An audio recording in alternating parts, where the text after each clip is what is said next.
Hi, this is Shreya from Ab Label, and today we have Mr. Sumant Batra with us, who's launching his book on Thangi family's partition memoir called Kafila. And we are here in Amritsar, and he's here to discuss his family's experience about partition and the struggles they faced. So, handing over to you. Thank you so much, Shreya, for having me. It's always a pleasure to be here in Amritsar. I'm here today to visit Partition Museum. This book just got launched 3 days ago, and I thought, the best first place to visit after the book launch would be Amritsar, which is so deeply associated with partition history. And of course, Partition Museum happens to be here as well, and I took the opportunity to donate one book to the museum. So, Shreya, to answer your question a little bit about the book, so this is a memoir of my family's entire experience, journey at the time of partition when the migration happened. The greatest and the bloodiest in the history of mankind. Never ever in the history has such scale migration took ever before, and I can't even imagine anything like that happening in future ever on this planet. So, as you've said, this was the largest human migration in world history, the partition of 1947. So, अब आप मेरे को एक चीज़ बताइए, जैसे you said आप third generation affected हैं, and I would say my grandfather was 5 years old when the partition happened, and the family has lived in Amritsar ever since Amritsar has been established. So I would count myself as a fourth generation which has been affected by the partition. क्या आपको लगता है कि जो location है, like partition happened in Bengal and Punjab में भी specifically Amritsar और Lahore.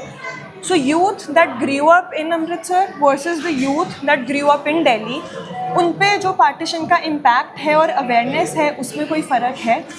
फ़र्क हैगा. And I can speak a little bit of Punjabi also, so मैं पंजाबी ਚ बोलांगा. तो बहुत फ़र्क हैगा, क्योंकि देखो इदां है कि ਜਿਹੜੇ ਬੰਦੇ ਪਾਰਟੀਸ਼ਨ ਤੋਂ ਬਾਅਦ ਆ ਕੇ ਪਿੰਡਾਂ 'ਚ ਵਸ ਗਏ ਜਾਂ ਛੋਟੇ ਸ਼ਹਿਰਾਂ 'ਚ ਵਸ ਗਏ, ਉਹਨਾਂ ਦੀ ਲਾਈਫ ਜਿਹੜੀ ਸੀਗੀ ਨਾ, ਉਹ social life, family life was greater than their professional life.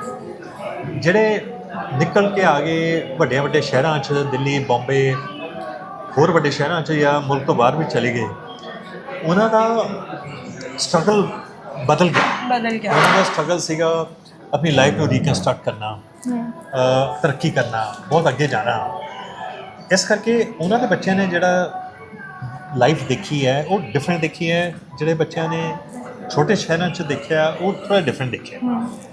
ਸੋ ਜਿਹੜੇ ਜ਼ਮੀਨ ਦੇ ਨੇੜੇ ਰਹੇ, ਛੋਟੇ ਸ਼ਹਿਰਾਂ 'ਚ ਰਹੇ, ਉਹਨਾਂ ਦਾ ਇਮੋਸ਼ਨਲ ਕਨੈਕਟ ਅੱਜ ਵੀ ਪਾਰਟੀਸ਼ਨ ਦੇ ਨਾਲ ਥੋੜ੍ਹਾ ਬਿਗਰ ਹੈ, ਗ੍ਰੇਟਰ ਹੈ. ਜਿਹੜੇ ਬਾਹਰ ਨਿਕਲ ਗਏ ਫਿਰ ਉਹਨਾਂ ਨੂੰ ਓਬਵੀਅਸਲੀ ਉਹਨਾਂ ਦੇ ਸਰਾਊਂਡਿੰਗਸ, ਇਕੋਸਿਸਟਮ ਸਭ ਚੇਂਜ ਹੋ ਗਿਆ. ਜਿਹੜੇ ਪੰਜਾਬ 'ਚ ਰਹੇ ਓਬਵੀਅਸਲੀ ਫਿਰ ਉਹ ਸਭ ਕੁਝ ਆਪਣੇ ਆਸ-ਪਾਸ ਦੇਖਦੇ ਰਹੇ.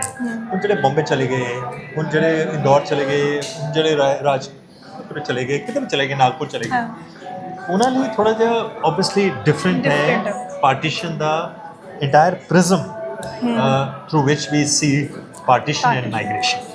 हाँ, इस बात पे मैं पूरी तरह एग्री करती हूँ, क्योंकि पार्टीशन इंडिया की हिस्ट्री का बहुत सिग्निफिकेंट इवेंट है. रादर मॉडर्न इंडियन हिस्ट्री में it's the event that defines what the Republic of India is. तो जब मैं खुद दिल्ली में पढ़ती थी, कमिंग फ्रॉम अमृतसर, वहाँ पे जब भी पार्टीशन की बात होती थी तो this I would fully agree, वहाँ पे एक वो हिस्टोरिकल इवेंट की तरह बात होती थी. And any student that came from Amritsar या पंजाब, उनका डिग्री ऑफ रिलेशन बहुत ज़्यादा था, बिकॉज वो वहीं भरे जहाँ पे एक्चुअली इफेक्ट था. आंखों देखा हाल नहीं था, बट जिन्होंने आंखों देखी उनके किस्से सुने थे.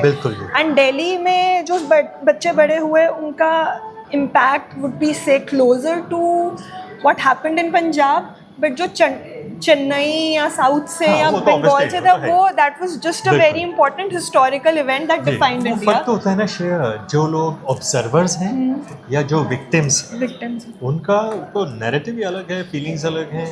तो हमारे जो ग्रैंड पेरेंट्स सब ये तो विक्टिम्स, और उसके अलावा तो बाकी सब ऑब्जर्वर्स हैं. उन्होंने हमारी ट्रेजेडीज देखी हैं, उसके बारे में लिखा भी है. लेकिन जो इंसान इससे गुजरता है, उसकी ट्रेजेडी अलग और होती स्टोरी है। अलग होती है बताने की। अगर आप इनफैक्ट स्टडी करेंगे तो जो लोग वहाँ से आए थे 1947 में, उस जनरेशन ने ज़्यादा नहीं लिखा, नहीं लिखा, क्योंकि ट्रॉमा वो स्ट्रॉन्ग बहुत था। इतना उनका इमोशनल ट्रॉमा इतना स्ट्रॉन्ग था कि वो लिखना ही नहीं चाहते नहीं थे, लिख उनके पास सकते। शब्द भी नहीं थे। बिल्कुल।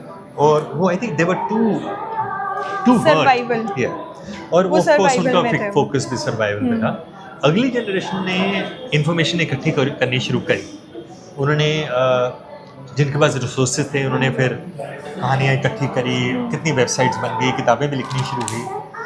लेकिन जो ये किताब है ये सबसे डिफरेंट इसलिए है क्योंकि ये जनरल नहीं है, पर्सनल है। ये एक किस्म से पर्सनल फैमिली की भी है, बट उस पूरे गांव की, उस पूरे इलाके की, Community। झंग की भी कहानी है। ओके।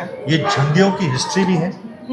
ये जो झंगी वहाँ पे क्या करते थे, कैसे थे, वो भी है। ये मुल्तान की डिवीजन भी, मुल्तान की हिस्ट्री भी है। ये इंडिया और पाकिस्तान में जो पार्टीशन हो रही थी उसकी हिस्ट्री भी है। हिस्ट्री है। तो ये दो स्टोरीज साथ साथ चलती हैं, पार्टीशन हिस्ट्री और झांगी फैमिली जो वहाँ से आई थी वो उस पूरे इलाके की हिस्ट्री और उस फैमिली की हिस्ट्री, culture। ये पहली डॉक्यूमेंटेशन है एक पूरे क्लैन की जो वहाँ से आई।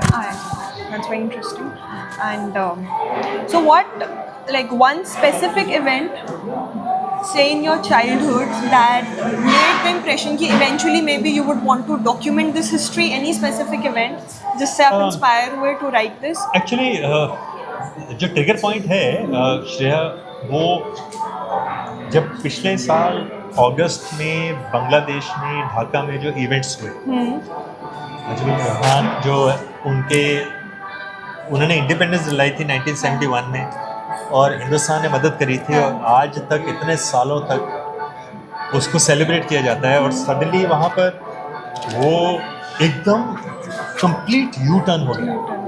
तो हमें समझ नहीं आई कि 25 साल बाद सडनली एकदम यू टर्न कैसे हो सकती है हिस्ट्री। तो मैंने लिखा कि ये देखो, ये सब चीज़ें आज जो बांग्लादेश की हिस्ट्री पढ़ेंगे वो ये पढ़ेंगे कि ये जो 2 साल से बांग्लादेश में हो रहा है, ये क्या इंडिपेंडेंस गलत मिली थी, इंडिया का रोल गलत था, नैरेटिव भी चेंज हो रहा है। और हमें याद है कि पूरे विश्व में इंदिरा गांधी को दुर्गा इसलिए माना जाता था कि उसने इंडिपेंडेंस दिलाई थी और फ्रीडम फाइटर्स साथ मिलकर दिलाई थी। तो हिस्ट्री चेंज होती रहती है। अगर हम ये नहीं लिखेंगे तो आज से 25 साल बाद आप हिस्ट्री आज की इवेंट्स पे बेस्ड लिखेंगे जो कि करेक्ट नहीं है। और होता क्या है कि हिस्ट्री की जो लेयर्स होती हैं ना, उसको पील करना बड़ा मुश्किल होता है कि अब मेरे को इतनी रिसर्च करनी पड़ी, इतना पढ़ा, कम से कम मैंने 250-300 किताबें पढ़ी और मैंने कम से कम 60-70 रिसर्च पेपर पढ़े सिर्फ पार्टीशन की हिस्ट्री के हिस्से के लिए। जो मेरी फैमिली की हिस्ट्री है वो तो रिश्तेदारों से जो हैं उनसे, और एक 96 ईयर ओल्ड हमारे उस समय उनके माइग्रेशन सर्वाइवर हैं, मेरे ग्रेट एंड ग्रैंड अंकल, वो छिंदवाड़ा नागपुर रहते हैं। उन्होंने फिर बाद में सारे को, मैंने जितनी रिसर्च की थी मैंने उनसे सिर्फ रिकन्फर्म कराया कि क्या ये सच है कि यहाँ से यहाँ गए थे, यहाँ से यहाँ आए थे, यहाँ से आए थे। वो हालांकि ट्रेन में आए थे, ये लोग पैदल आए थे। और वो है। पर इस कहानी का 2 चीज़ें मैं आपको बताना चाहूँगा, मुझे लगता है कि इसके बारे में जो डिफरेंट है। और एक तो ये कि ये हालांकि बताती है उसमें जो भी, चलो हिंदुओं और मुसलमान में जो भी हुआ, लेकिन हमारी फैमिली को आप मानेंगे नहीं, हमारे गांव में कुरैशी थे और हम बड़े ज़मींदार थे और दूसरे बड़े ज़मींदार कुरैशी थे। कुरैशियों ने हमारी जान बचाई, उन्होंने पूरे गांव पे नाका लगा करके पूरा किला बना दिया। वो लड़े, हमारे वाले तो खेती करते थे, उनके पास बंदूकें भी नहीं थी, उनके पास बंदूकें थी, उन्होंने हमारे लिए लड़े। फिर एक ब्लॉक डेवलपमेंट ऑफिसर होते थे, वो भी मुसलमान थे, वो हमारी फैमिली के बड़े क्लोज थे, वो अपने घर में छुपाया उन्होंने, वो घोड़े बेचते थे आदमी को, उन्होंने कम से कम 3 हफ्ते अपने पास रखा। जब लेकिन वहाँ इतने हालात ख़राब हो गए तब उन्होंने विनती करी कि अब आपके लिए जाना ही ठीक है, क्योंकि यहाँ पे हालात ख़राब ज़्यादा हो गए। तो ये भी स्टोरी है कि कैसे देखो कि मार्केटाई भी हो रही थी लेकिन एक दूसरे की जान भी बचा रहे थे। बचाई जा रही थी। और दूसरी चीज़ है कि ये मेरा जो इसमें मैसेज है नेक्स्ट जनरेशन के लिए वो ये है कि आपको इसका क्लोजर करना पड़ेगा, लेकिन वो क्लोजर आपको एक वेल इन्फॉर्म्ड एक जानकारी के बेसिस पे करना पड़ेगा, ना कि आप इग्नोरेंस से। अगर आप ज्यूज़ को देखो, ज्यूज़ ने आज तक म्यूजियम और हर बात को लेकर के जो उनके साथ हुआ है हॉलोकॉस्ट, आज भी वो उतना ही उसको बताते हैं और वो चाहते हैं कि तुम्हें पता होना चाहिए तुम्हारे साथ क्या हुआ है, उसको लेकर के आप रेजिलिएंट और स्ट्रेंथ रहो, लेकिन बिटरनेस और हेटरेड मत।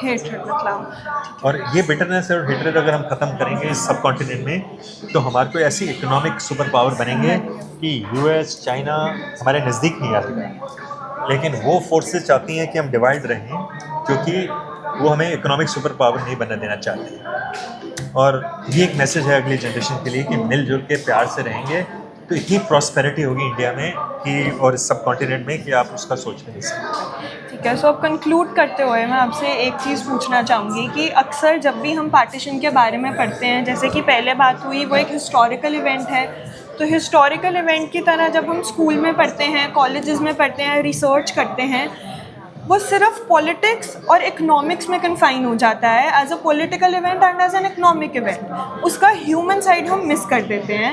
एंड मेरी अंडरस्टैंडिंग है कि ये book human side of partition में फॉल करता है। एंड जैसे आप ज्यूज़ की बात कर रहे थे, सो ज्यूज़ से अगर हम रिलेट करें तो जो उनका हॉलोकॉस्ट का थर्ड फोर्थ अफेक्टेड जनरेशन है, there's a lot of healing that they've done about, like, you know, the first and the second generations wouldn't talk about the event, which is also in India. ऐसा है कि healing जो generation वहाँ से आई थी उनकी healing तो कभी हो ही नहीं पाई। वो अपनी कंट्री में रिफ्यूजी बन गए, तो उनकी हीलिंग तो कभी हो ही नहीं पाई। मैंने अपने ग्रैंडफादर को देखा कि बिल्कुल क्वाइट हो गए थे। जो मेरे फादर थे वो तो सिर्फ 6 साल के थे, लेकिन उनके बड़े भाई 11 साल के थे, तो उनकी वो भी क्वाइट हो गए थे। लेकिन मेरे फादर की हीलिंग हुई क्योंकि उनको इस कंट्री ने इतनी अपॉर्चुनिटीज़ दी कि उनको लगा कि बावजूद इसके कि इतना कुछ हुआ है, लेकिन इस कंट्री ने उनको पूरे ओपन आर्म से वेलकम किया। मेरे फादर कॉन्स्टिट्यूशनल ऑफिस होल्ड किया, चेयरमैन पब्लिक सर्विस कमीशन रहे, पार्लियामेंट में रहे, इतना मौका उनको मिला, तो वो तो इसी से ही हीलिंग हो गई। लेकिन जब ये एपिसोड होते हैं ना, अखबारों में पढ़ते हैं ये हो गया वो हो गया, पार्टीशन हॉरर डे हुआ, तब ये सब चीज़ें कुरत्ती हैं ना, फिर आता है। तो इसलिए मैं सोचता हूँ कि ये किताब पढ़नी चाहिए। इसका हिंदी में भी अनुवाद आएगा 6 महीने में, अमेज़न में अवेलेबल है, प्लीज़ ख़रीदें, पढ़ें और अपने बच्चों को, अपने कज़न्स को, ब्रदर्स को, सबको कहें कि पार्टीशन हिस्ट्री जो है पढ़ के उसके बारे में, उनके बुज़ुर्गों ने क्या उन पे बीती है उसके बारे में उनको पता होना चाहिए। And thank you so much Shreya for talking. Thank you for coming to Amritsar. Thank you so much.